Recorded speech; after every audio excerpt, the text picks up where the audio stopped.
deixa eu colocar mais uma pimenta aqui nessa conversa do seguinte. Eu entendi o que você falou. Sim. Mas, ao mesmo tempo,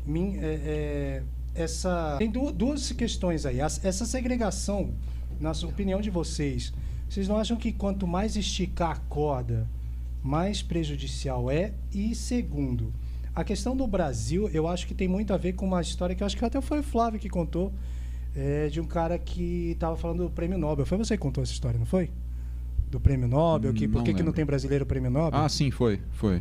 É que o brasileiro... O brasileiro taca pedra em brasileiro, ele não pode ver o outro crescendo, que ele deixa o povo crescer até um certo limite ali. Passou daquele limite, o próprio brasileiro se preocupa em puxar esse cara, puxar o tapete desse cara. E a gente tem vários exemplos aí. Eu, por exemplo, vou dar um exemplo aqui esdrúxulo, mas para exemplificar apenas. Eu não gosto das músicas de funk, por exemplo. Sim. Mas eu não posso negar que a Anitta é uma puta mulher inteligentíssima que fez o que fez com o funk e ela transcendeu o funk. O funk é o meio Antes musical e depois dela, né? Mas ela transcendeu daquilo. Ela conseguiu fazer muitas outras coisas. Ela popularizou, digamos assim. É como se fosse um antes Anitta, depois de Anitta. Não, mas não estou falando só necessariamente do funk. Eu estou falando assim, ela foi... ela levou se além. a gente fizer um comparativo, ela foi igual a Beyoncé, que veio do nada e hoje ela administra os bens, ela que comanda, ela é a dona da porra toda, para ser mais claro. Então, ela é uma mulher super inteligente. E enquanto ela não estava, por exemplo, tendo esse destaque todo de ir para fora, não sei o quê, ela era popular aqui no Brasil. Ela começou a fazer esse sucesso um pouco a mais, já todo mundo taca pedra, aí a Anitta não pode abrir a boca, aí ela ainda vai se meter na política, puta merda que ela faz, mas vai se meter na política e aí é nego derrubando. Então, no Brasil, eu acho que tem essa parada aí de o próprio brasileiro puxar o pé do outro. Agora, para as duas aí, vocês não acham que, de repente, no Brasil não tem, mas esse negócio nos outros países aí, o bairro negro, o bairro latino, o bairro indiano, o bairro dos nativos, não é uma coisa que acaba esticando demais a corda e as pessoas acabam entrando ali num conflito sem necessidade? Eu vou deixar essas respostas sempre para ela, porque eu acho que ela que sente na pele, ela que tem propriedade para falar sobre isso. Eu cuido da violência das mulheres pretas. E aí eu prefiro que ela sempre fale dessas questões raciais, porque ela que sente, ela que sabe, né, Vanessa? Legal. Eu também, eu gosto de... Eu vou fazer pergunta aqui. De pensar em como as pessoas também enxergam, as pessoas brancas estão enxergando as situações. Porque, assim, lá é segregado, tudo bem. Mas, nos Estados Unidos é segregado, mas existem pessoas pretas, muitas pessoas pretas, em situação de destaque. Já tiveram um presidente preto, que nunca tivemos, sendo que a maior parte da nossa população é negra. A esposa. Você vai num hospital, quantas vezes você já foi atendido por um médico preto, um dentista preto? Quantas vezes? Eu já, várias. Muitas? Eu não.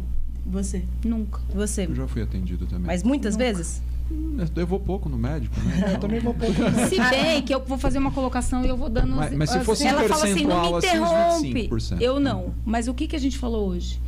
O que eu falei pra ela ali é verdade. Se eu fui, eu não me lembro. Porque pra mim, ela ficou brava. Mas você tem que fazer a diferença. Porque qual a diferença que a gente... Eu falei, mas eu não enxergo. Se você falar assim, eu tô conversando com o Flávio, se ele for preto. E eu sair e falar assim, o Flávio preto, eu vou falar... Aí eu fiquei sua amiga, eu vou saber, mas eu vou falar, gente, eu não percebi, assim. Eu então, sei como é isso. Que pode ser assim. que eu tenha sido. Ela falou que isso é ruim. Eu falei, tá, mas depende do contexto. Eu estudo livros sobre negro, sobre preto, sobre cotas, porque eu acho que não basta a gente não aceitar o racismo, ser antirracista e não fazer nada. A gente tem que ter ações ativas, que eu falo pra ela. Mas eu realmente não enxergo muito a diferença. Pode ser que eu fui atendendo a sua pergunta e não me lembro. Sim. Não, todos somos, em algum momento. Porque Sim, estamos dentro de uma situação. disso. Vamos pensar assim. As pessoas pretas, muitas vezes, elas reproduzem o racismo. Uma pessoa preta não consegue ser racista. Por que não? Porque para você, por exemplo, você tem um chefe e você pode concordar com tudo que o seu chefe diz. Mas você não se torna patrão por concordar com ele. Então, se você faz parte do grupo oprimido, Você consegue reproduzir o que o grupo opressor faz, mas você não consegue ser racista sendo preto. Você reproduz o racismo. Conceitualmente não tem como, conceitualmente né? não tem como. E é muito comum reproduzirmos o racismo, tanto as pessoas... E as pessoas brancas serem racistas, terem falas racistas, porque vamos pensar que a abolição da escravidão foi em 1888. Tem muito pouco tempo, mais ou menos aí 140 anos. Super pouco. É muito pouco. É tipo, meu bisavô escravo. Dependendo da pessoa, o avô foi escravo. Então, estamos falando de... Eu já vi processo de escravidão no fórum, Vanessa. Eu já te falei isso? Não, isso não. Eu já vi, quando eu estava em Santa Isabel, eu sou promotora há 20 anos, e eu vi processo discutindo se aquele escravo pertencia ao senhor... Processo escrito, que a gente tinha no acervo do fórum, quer dizer, muito recente. Se aquele preto podia levar tantas chicotadas, qual que era a multa dele, de que senhor que ele pertencia. Eu já vi isso.